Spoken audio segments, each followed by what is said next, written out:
Hi, this is John Pettigrew, and you're listening to Talking Through My Hat, a podcast that explores bookish businesses, the fantastic people who create them, and what those people have learned. I'm a hat wearer, a recovering editor, and the creator of Future Proofs, enabling editors and authors to work better online. To find out more, visit wearefutureproofs.com or follow me on Twitter at John_Pettigrew.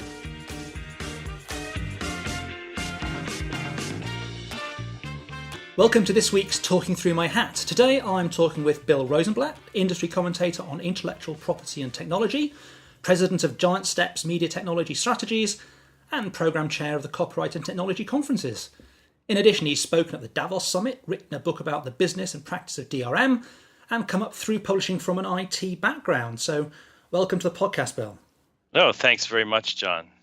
Yeah, you've got a finger in a lot of pies, and I'm sure quite a bit of that will probably come up as we talk. But to get us started, how do you describe your business at Giant Steps to people who don't know you already? Well, I wear a number of hats, and Giant Steps is my consulting firm. I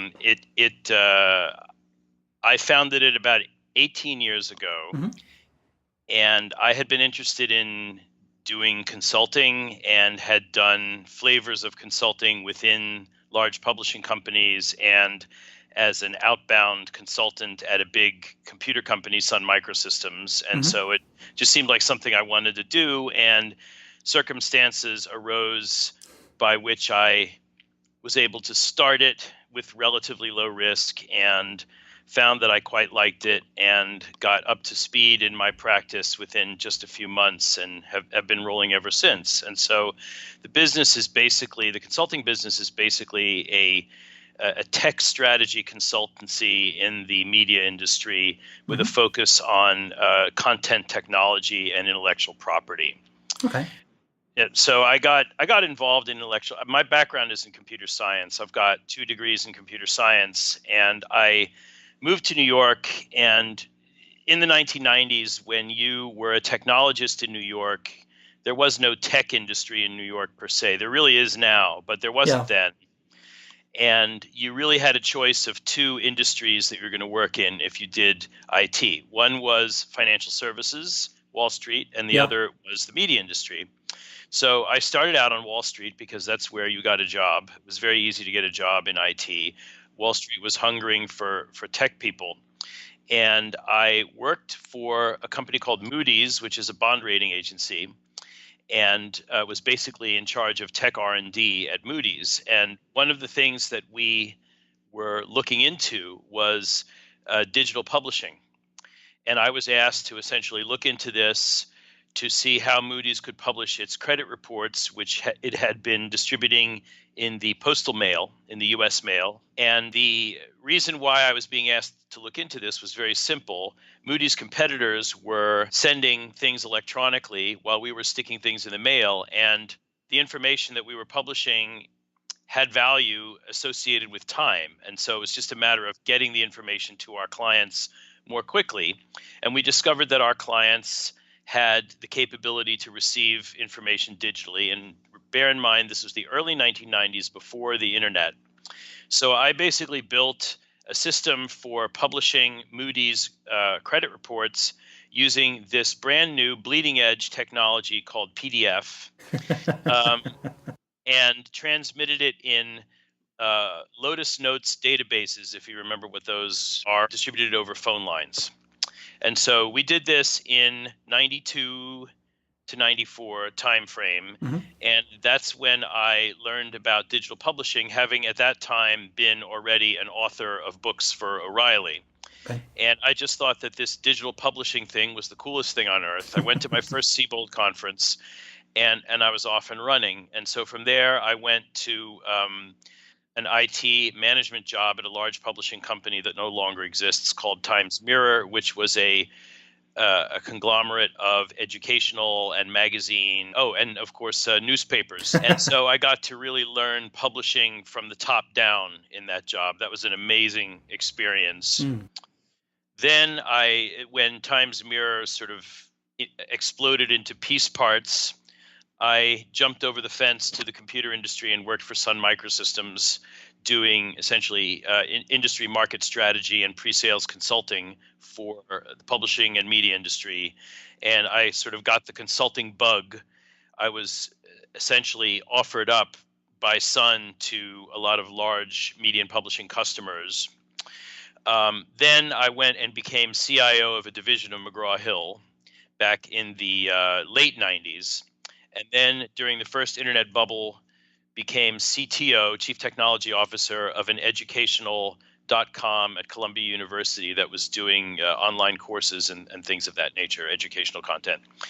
And that as many such things, as happened to many such things at the time, it didn't make it. Yeah. So I was out and decided to try my hand at consulting because I thought consulting sounded like a cool thing to do. You could do a lot of different things. You could learn a lot of stuff, and that's pretty much what happened. And so here I am 18 years later, and this is what I've been doing. Yeah. So you said that you started off as a consultant coming out of Sun. Really, you were being farmed out to answer questions that presumably was trying to sell Sun equipment. And That's right. that kind of grabbed you. What was it about that consulting thing that excited you at that point? To the extent that you then, a few years later, thought, no, actually, I'm going to do this full time. This is something that's going to be me.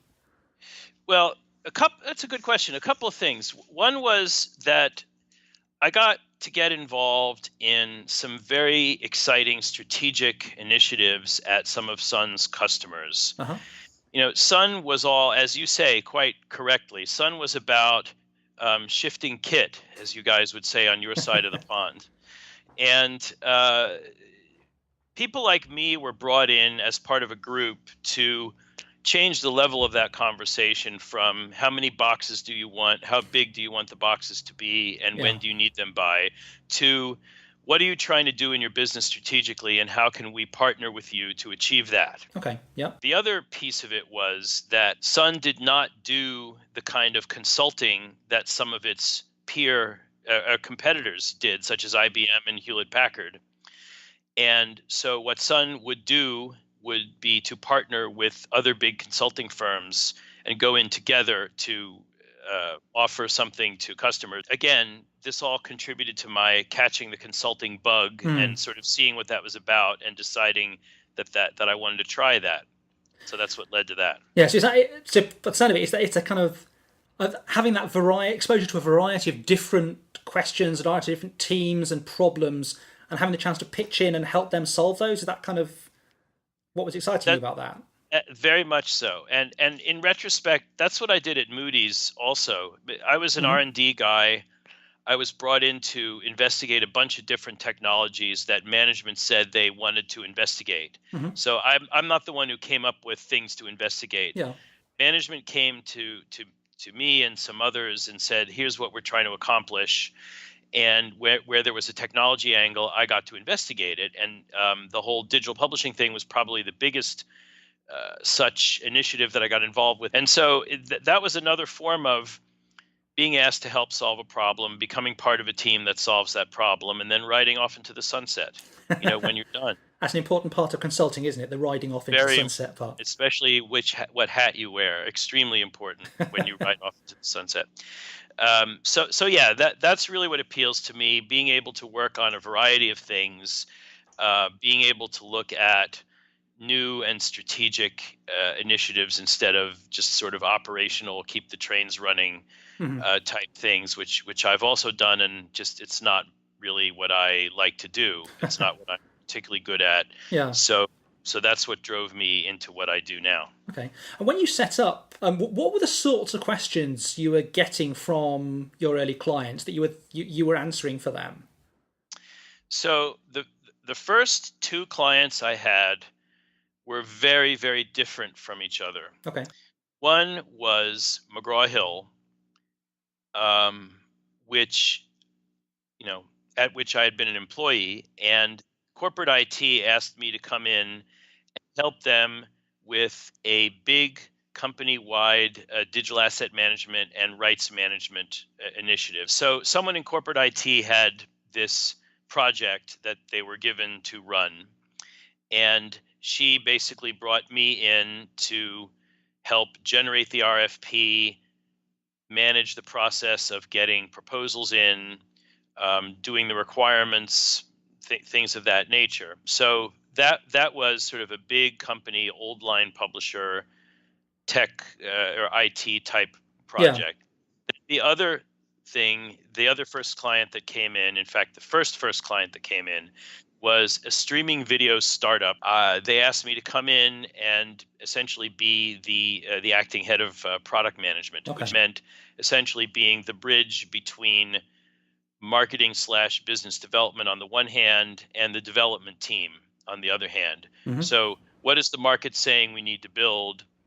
Okay, guys, how are we going to build this? Yeah. Translating marketing speak to technical and back again so that everything becomes smooth. Yeah. That's right. Yeah. Exactly right. So have you found that your business has taken the direction you expected back then, or have you found it following a kind of unexpected path? Are you answering the same question? Well, hopefully not the same questions, but questions in the areas that you thought you were going to be, or is it new and wonderful? Or that is another really good question. To some extent, yes. To some extent, no. Mm-hmm. So, for example, when I work with publishers, yeah, and first of all, a chunk of work that I do now is in the music industry. yeah, But when I work with publishers, it's largely the same type of work, albeit certainly in many different situations. And the work is really strategy around digital transformation. mm-hmm. So it'll be some flavor of we need to be to go digital or go more digital or become more digital first, something of that nature. Mm-hmm.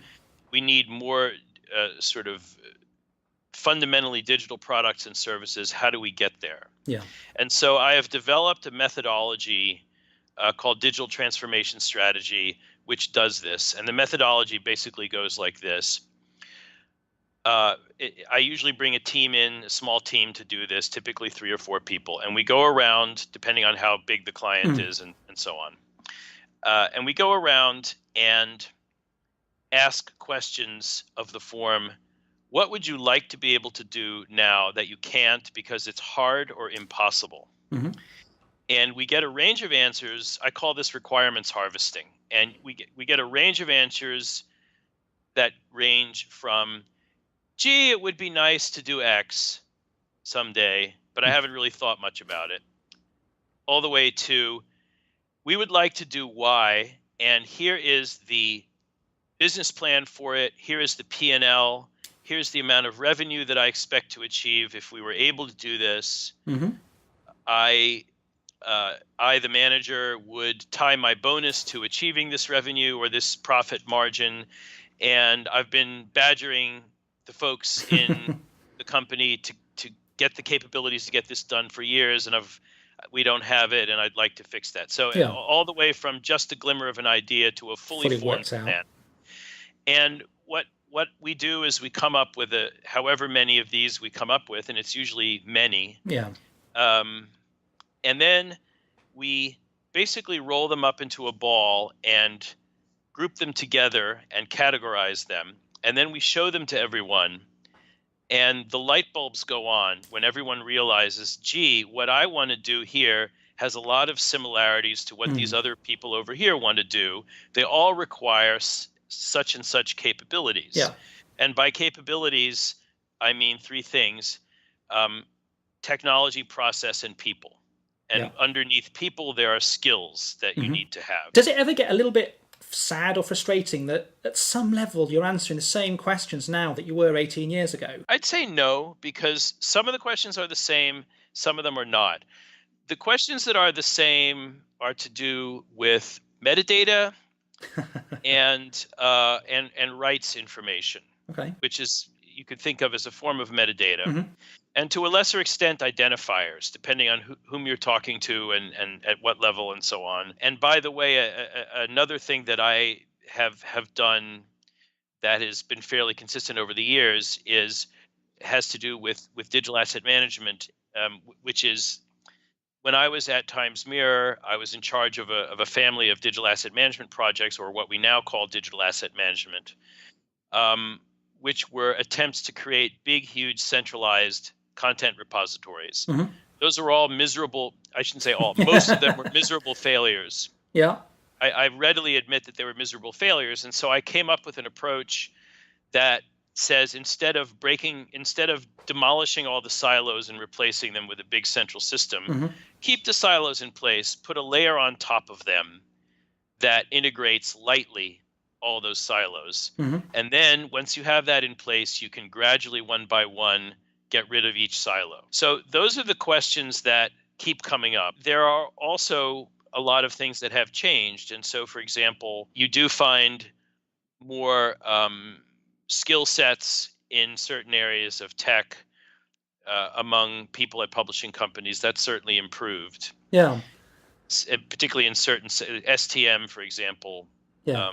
has gotten pretty far in that area. Yeah, and that was a question I kind of wanted to raise, because you come from an IT computer science background. You're working in an industry that doesn't traditionally prioritize an understanding of technology among its staff. I mean, how do you find that? Do you find it holds publishers back? And I'd say some areas are amending that, but how is that? What's your feel for that at the moment? Yeah, it's a problem. And frankly, it's why I stopped working for publishing companies as an employee. I just got tired of, oh, you're an IT guy. I'm having a problem with my email. Can you fix it, please? Yes, may have answered those questions myself. Yeah, I'm sure. And so technology is rarely treated as a strategic thing in many segments of publishing. There are exceptions. And again, I would point particularly to STM as a place where you find a lot more tech savvy.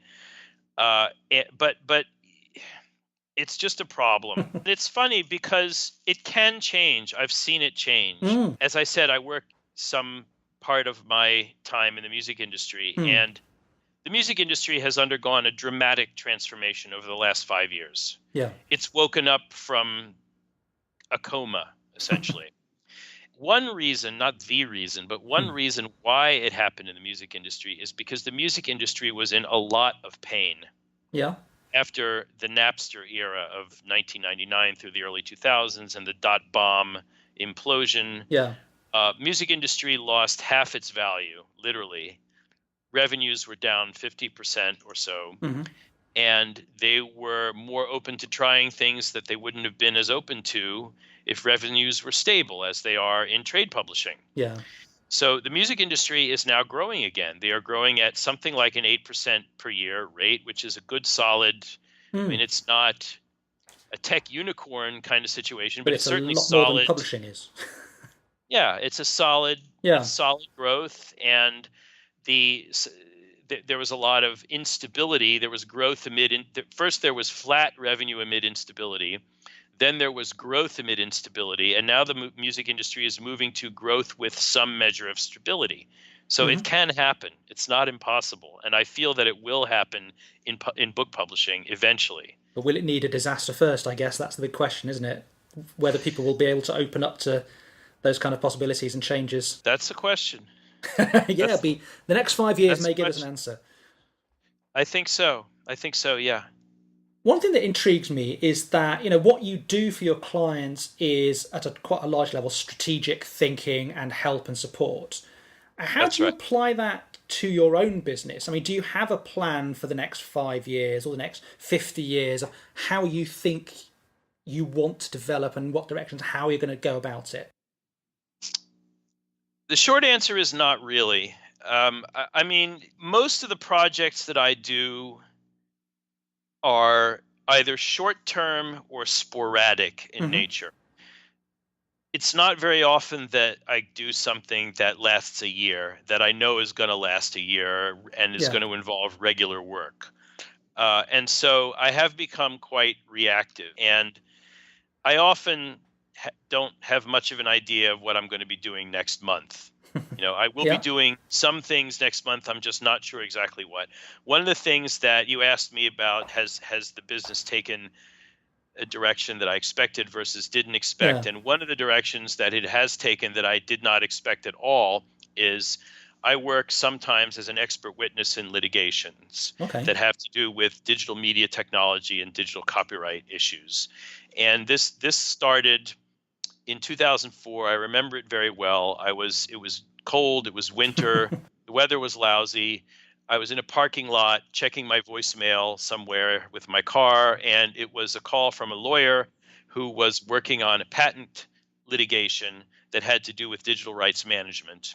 And Okay. he found me because I had written a book about it, and I had written some other things and whatnot, and would I be interested? And so I got involved in this patent litigation. The client was Microsoft, Okay. and I got involved in this litigation. Yeah. And once you do that, you're sort of, for lack of a better word, in the system. Yeah. So I've been getting calls ever since, and this has become a chunk of what I do. So in terms of my long-term plans, I mean, I have two answers for that. First of all, I just like taking on new challenges, learning new Yeah. things, getting involved with different sets of people and different sets of Which is issues. kind of the core of consultancy. That's kind of what Yeah. its nature is. Yeah. So it's really all about that. I am uh, intrigued by the idea of joining a larger but not too large consulting organization, and I have been talking to other entities over the past few years, but the right fit just hasn't come up yet. And it's not like I really need to do that, but I'm just open to it. But it's really about the work. It's about the clients, and it's about what they need and what they want, and making them happy. And that's really what it's about. The other thing, though, is that I've been making a move into teaching. Okay. I went to grad school with the objective of getting a PhD and becoming tenure track faculty. Okay. Then I discovered that there were things about that existence that didn't appeal to me, and so I decided not to go in that direction. But I do love to teach, and so I have been getting guest lectureships, and I'm moving toward getting a regular adjunct faculty position. And so I've been in discussions with a couple of different academic institutions about that. Okay.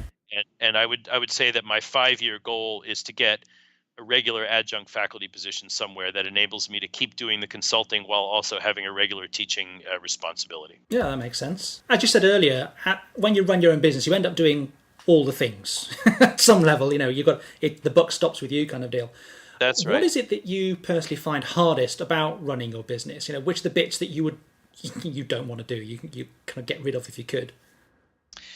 I would love to not have to worry about cash flow. So the bane of every independent consultant's or freelancer's existence is cash flow. Yeah. That is the bane of our existence. Even if your work pipeline is solid for the foreseeable future, don't know about your cash flow. Yeah. You've got to, I hate having to go out and ask for money that's past due, Yeah. and sometimes you have a lot of that at once, and it's kind of uncomfortable. Yeah. So, my wife works in the music business, and she draws a salary, and she gets a paycheck every, I guess, once a month or Yeah. whatever it is. I haven't done that since 2000, the year 2000. Yeah. And I'd, I'm not 100% used to not getting a regular paycheck. Now I have my finances arranged so that I have a regular draw from my Yeah. business checking account to my personal. But you still need to funds. make sure it's coming in at the other end, don't you? But Yeah. cash flow is the number one bane of my existence. Otherwise, I would say keeping my website up to date is another chore that I more and more question the value of, because in this day and age, you sort of have to have a website, but Yeah. it's not as critical as it was 10 years Yeah. ago. There's LinkedIn, there's social networks, Yeah. there's a lot of ways that you can achieve some visibility about who you are and what you're doing. And so I'm pretty active on LinkedIn, I'm pretty active on Twitter. and I have a column I write for Forbes Hmm. online, and in addition to my blog, and I've got the blog, Yeah. copyrightandtechnology.com is the blog. And then if you go on Forbes.com and search on my name, you can find the columns that I write, which are more sort of media industry strategy and market sort of Yeah. oriented. For example, the last column I wrote just recently was about the growth of the smart speaker market and Hmm. how it's affecting the music industry particularly. Right. And the copyright and technology blog is more for copyright geek kind of people. So there are many ways to be visible online other than having a website, but you Yeah. still do have a website. My website is woefully out of date. The last time around, I actually did get a real web designer to do it for me. And she did a great job, but it's ancient technology now. And I'm sort of midway through a redesign of the website using WordPress, but I just haven't been motivated to take the time to finish it. Yeah. Fair enough. Yeah. So, as you say, there's things that you love about it, things that you love less. I mean, have you learned anything about yourself in the process of running a business? It's 18 years down the road, I suppose. One Mhm. gets a bit of self awareness in that time, hopefully. But Yeah. the business itself, what has that taught you? Oh, many, many, many things. It's changed me dramatically in so many ways. I don't even know where to start. So first of all, I figured out that I can run a business, Uh huh. whereas I had never done that Yeah. before. Um, and I'm running it, and I've run it for the past 18 years. And you know, other independent consultants will compare notes with me occasionally, and ask me, how do I do X or Y? How do I write contracts with clients? What do I do about accounting? Yeah. Just the nuts and bolts of the business. And I find that what I'm doing is pretty good by the standards of my peers. And in fact, one of the ideas that I had early on was to write a book about how to start a consulting practice. Uh huh. And I wrote a few chapters about it, and then decided not to take it further because what I found was there are a million books about consulting out there, Yeah. and if you want to be successful as an author of books about consulting, what you really have to do is develop sort of a consultant's consultant practice. You Yes. have to go out there as someone who helps consultants do their thing. And there are people who do that and they're great at it. But I decided I'd much rather do the work for clients than to help other consultants Yeah. on a sort of full-time professional Gets a bit basis. meta, doesn't it? Exactly. And so I am in a partnership now with these three other guys in what we call Publishing Technology Partners. Uh huh.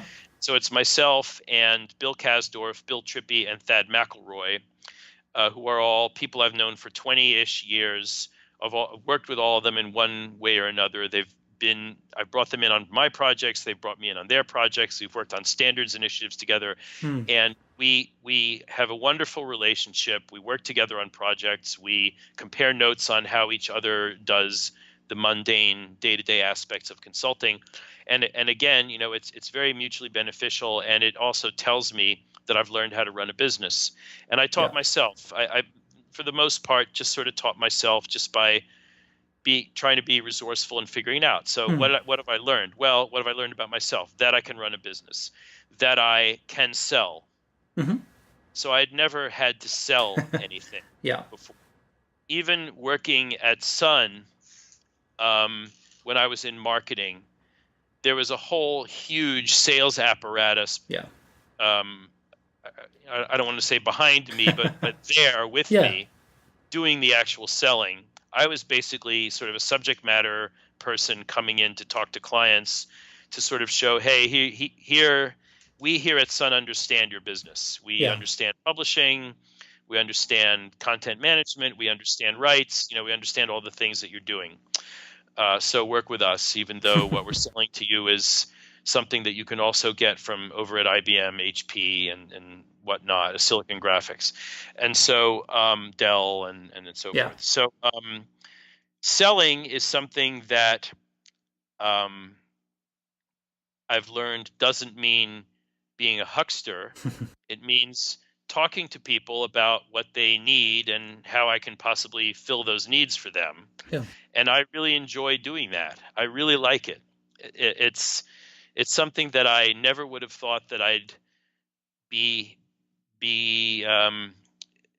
find fun or find stimulating, but I do. Yeah. So that's one thing. And I also I guess I would say I like the idea that I can have multiple relationships with many different people at the same time that have different ebbs and flows to them. Mm-hmm. I find that stimulating also, instead of having to go into the same place every day with the same people, for an indefinite period of time. Some people like that. Yeah. You're more on the variety side than the routine side. Yeah, exactly. Yeah. Cool. So I, again, before I started my consulting practice, I had sort of suspected that about myself. I took a Myers-Briggs personality test, and that's something that came out of that. Okay. Son offered that to people who wanted to take it, and I thought, I'll try this, And so I've learned that about myself as well. Okay, cool. And given all of that stuff, all the good stuff and all the bad stuff and the thinking and the practice and stuff, what is it that keeps you coming back every day rather than just giving up and I'm going to just go and work for a safe corporate? What keeps you at it? Learning. Okay. Learning new things. Just learning to me is the most important thing that I do every day. Learning about what's going on in the industry, which of course is always changing. There's always something going on. Learning about people, meeting people, learning about them, learning about just how the business landscape is changing, how technology is changing, learning more about a particular subject that interests me. So, for example, blockchain's hot now. Yeah. I've been doing a lot of learning about blockchain. And and this is something I really pride myself in. There have been a number of instances where I've decided that something was interesting and I'd like to go learn about it. Mm-hmm. And then I eventually become knowledgeable enough at it that I get consulting projects in it and I get involved with it. Yeah. So blockchain is an example of that. And that is very, very rewarding. Excellent. Well, that's a brilliant note to end on. Thanks very much for your time, Bill. That was fascinating. Thank you so much. Great discussion. I really enjoyed it.